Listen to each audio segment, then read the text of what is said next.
Bukankah mereka kaum Yahudi tahu kalau Nabi Muhammad sallallahu alaihi wasallam itu adalah nabi yang diutus oleh Allah Subhanahu wa taala? Mereka tahu.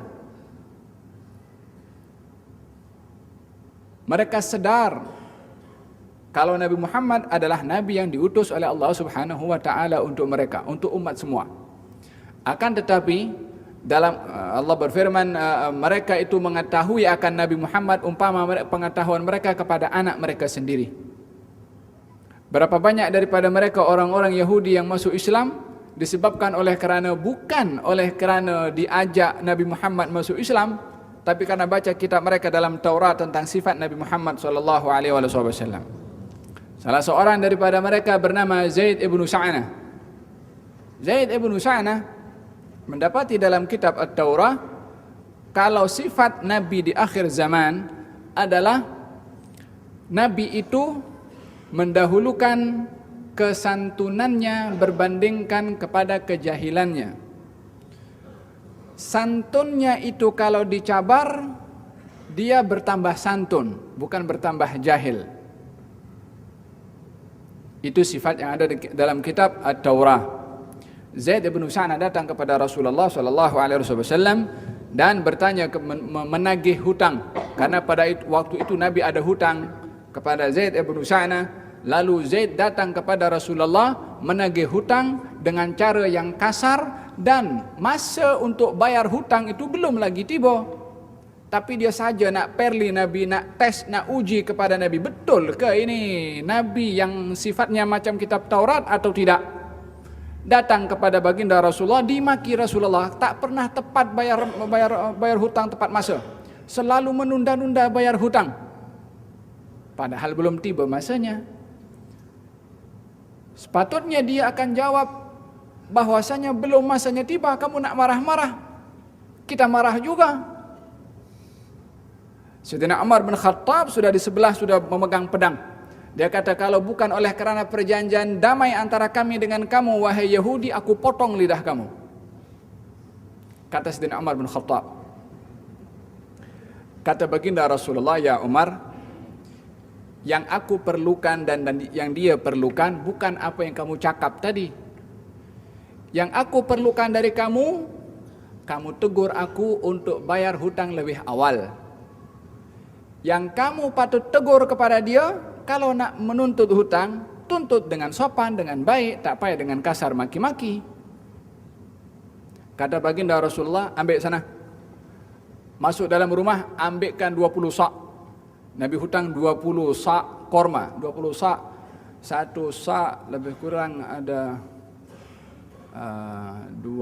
hampir kepada 3 kilo. Hampir 3 kilogram. Kalau 20 sak, 60 kilo. Betul? 60 kilogram korma.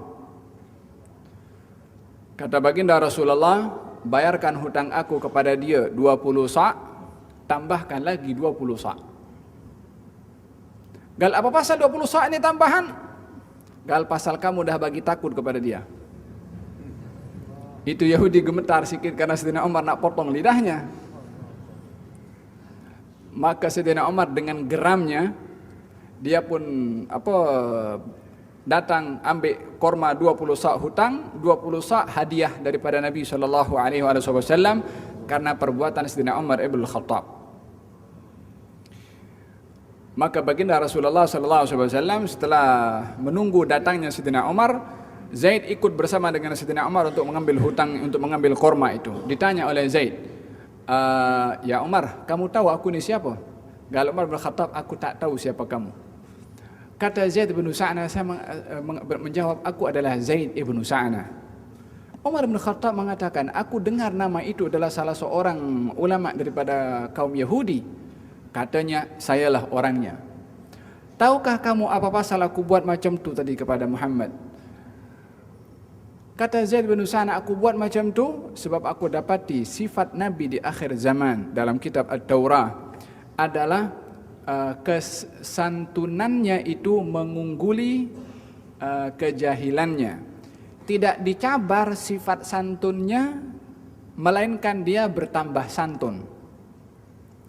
Yakni kalau dihadapi perkara yang mengundang emosi, Nabi tidak mendahulukan emosinya, tapi mendahulukan sabarnya. Kesabaran Nabi kepada orang yang menguji emosinya itu, bila mana dicabar sabarnya, kesabarannya dicabar, dia bertambah sabar. Kalau kita menjawab apa, sabar itu ada batasnya, sampai bila kita mau sabar? Baginda Rasulullah, tak ada kamu sampai bila, itu kamu ada sama kita. Tidak dicabar sabarnya, melainkan di beliau semakin sabar. Walihada dalam Al-Quranul Karim, Allah suruh kita ini bersabar, bukan sabar saja. Ya ayyuhalladzina amanus biru wasabiru. Disuruh sabar, kemudian wasabiru, melatih diri untuk bersabar, yakni bersabar untuk bersabar. Itu yang berat. Yang kedua, yang second itu yang berat. Kalau sabar mungkin sekali kena, 2 kali kena, tapi nak sabar untuk sabar itu berat. Walihada orang yang santun, orang yang sabar ke atas yang sabar. Maka itu sifat ada pada baginda Rasulullah dalam kitab At-Taurah. Datang kepada baginda Rasulullah, asyhadu an la ilaha illallah wa annaka Muhammadan Rasulullah. Itu Yahudi yang masuk Islam disebabkan oleh kerana tanda sifat Nabi Muhammad ada dalam kitab At-Taurah. Berapa gelintir yang masuk Islam dan berapa ramai daripada mereka yang mengingkari kenabian Nabi Muhammad dalam keadaan mereka tahu ini adalah Nabi Muhammad SAW, Nabi yang dinanti, Nabi yang diberitahukan dalam kitab mereka. Wa adallahu ala ilmin, sesat dalam keadaan tahu kalau dirinya sesat. Apa yang mempertahankan dirinya untuk berada dalam kesesatan? Hawa nafsu.